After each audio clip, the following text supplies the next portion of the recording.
Virgin Mary school. 12th board के according अगर देखा जाए तो हमारा एक प्रैक्टिकल फ्रिक्वेंसी और डेंसिटी वाला भी है, जिससे कि हम फील्ड में जाकर भी कर सकते हैं और शीट पर भी कर सकते हैं। अलग अलग उसके टाइप्स हैं, लेकिन मैं आपको आज यहाँ पर जो प्रैक्टिकल फ्रिक्वेंसी और डेंसिटी का बताने वाली हूँ वो शीट पर बताने वाली हूँ।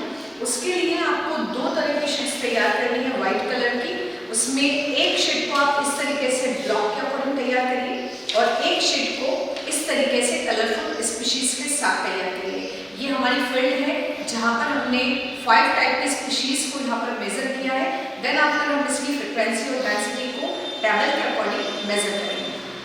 तो चलिए देखिए कि किस तरीके से हमें इस शीट को एक के ऊपर एक इस तरीके से प्लेस करना है और जितनी भी स्पीशीज आप मेजर करना चाहते हैं उसके अकॉर्डिंग आप ये काम कर सकते हैं। हम 5 स्पीशीज के बारे में कर रहे हैं, तो आप मैंने 5 स्पीशीज की ही यहाँ पर टाइप्स लिए हैं।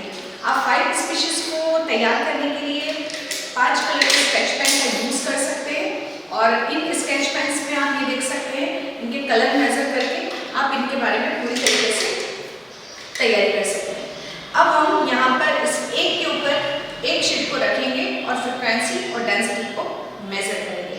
पहले हम डेंसिटी का प्रैक्टिकल कर रहे हैं। उसके लिए आपको यहाँ पर सबसे पहले जो आपके प्रैक्टिकल में डेंसिटी के लिए टेबल मेजर की गई है उसको आपको मेजर करना है। यहाँ पर आपको 2 शीट दिखाई दे रही है। मैंने इस एक वाली शीट पर 5 कलर के स्केच पेन का यूज़ किया है एज ए स्पीशीज़ बताने के लिए, जैसे green, pink, blue, orange and brown. अभी 5 स्पीशीज़ हैं। इन 5 स्पीशीज़ को आप फील्ड में देख सकते हैं कि ऐसे अलग अलग टाइप की स्पीशीज़ फॉर्म होती रहती है। उसके ऊपर आप इस तरीके से इन 4 से 5 क्वाड्रेट्स को, it is called a quadrat, जो स्क्वायर शेप में हमने तैयार करे हैं, उन्हें इसके ऊपर प्रेस कर दीजिए। First, second, third, fourth and fifth one. अब यहाँ पर आपको यहाँ पर ये जो टेबल दिखाई दे रही है जिसमें हमने सबसे पहले डेंसिटी के बारे में हम इस टेबल को कंप्लीट कर रहे हैं। सबसे पहले सीरियल नंबर है, then after name of plant species है, number of individuals in each quadrat है, टोटल नंबर ऑफ इंडिविजुअल्स हैं, total number of quadrat studied है, पॉपुलेशन डेंसिटी है।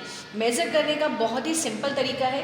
सबसे पहले आप ब्लू स्पीशीज़ को मेज़र करिए कि वो फर्स्ट ब्लॉक में कितनी है। आपको दिखाई दे रही है 2 है, तो हमने 2 लिख दिया है। सेकंड में आप देखिए कितनी है, अगेन आपको 2 दिखाई दे रही है। थर्ड में आप देखिए ब्लू आपको कितनी दिखाई दे रही है, 2 दिखाई दे रही है। एंड फोर्थ वन में देखिए आपको 1 दिखाई दे रही है, तो आपने 1 मेजर करा है। और आप फिफ्थ में देखिए आपको ब्लू कलर की स्पीशीज़ कोई दिखाई ही नहीं दे रही है, तो आपने उसको ब्लैंक कर दिया है। आप एक का ही समझिए।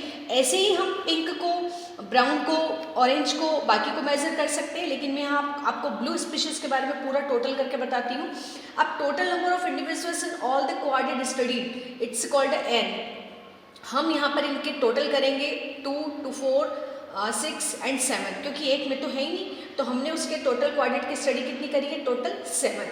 Total number of quadrat studied, हमने कितने क्वाड्रेट्स लिए तो आपको पता है, हमने 1 2 3 4 5 लिए, तो आप यहाँ पर 5 लिख दीजिए।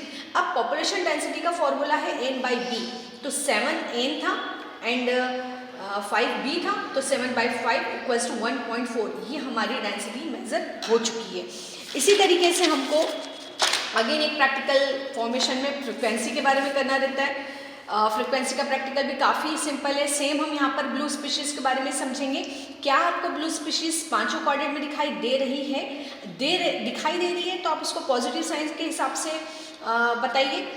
जैसे कि दिखाई दे रही है फर्स्ट में तो आपने प्लस किया है, सेकंड में दिखाई दे रही है प्लस किया है, थर्ड में दिखाई दे रही है प्लस किया है, फोर्थ में दिखाई दे रही है प्लस किया है, फिफ्थ में आपको नहीं दिखाई नहीं दे रही है तो आपने नेगेटिव साइन बना दिया।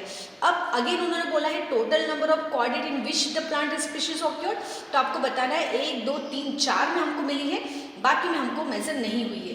Then after total number of quadrat study, हमने कितने क्वाड्रेट की स्टडी करी, 1 2 3 4 5, हमने 5 लिख दिया है। अब हमको जो फ्रिक्वेंसी का फॉर्मूला है n/b × 100, n हमारा था 4, b हमारा था 5, 4/5 × 100 इक्वल्स टू 80% इसकी फ्रिक्वेंसी निकलती है।